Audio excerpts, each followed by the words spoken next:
And then we have John Brown. John Brown is an interesting character. He was a rabid abolitionist. At one point during the Bleeding Kansas debate, he actually sought out 5 pro-slavery settlers, killed them. It's called the Potawatomi Creek Massacre.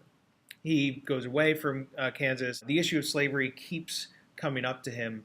Eventually leads him to try to start a slave insurrection in Virginia known as the Harper's Ferry Raid. He tried to take over a federal arsenal there.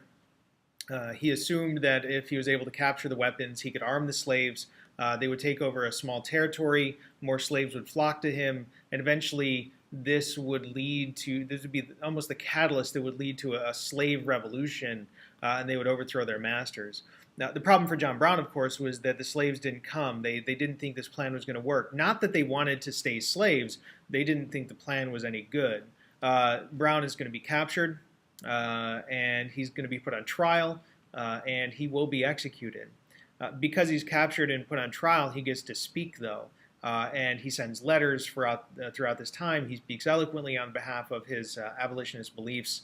And John Brown becomes a bit of a martyr in the North, a person that is dying for a very noble cause.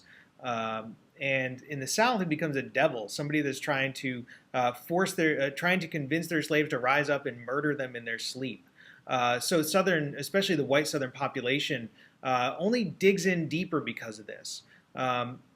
Interestingly enough, by the end of the Civil War, John Brown's Body, which was a pro-John Brown marching song, becomes one of the most popular songs in the Union military to march to. So we can see that by the end of the war, John Brown has become a heroic figure for most of the Northern military and most Union sympathizers.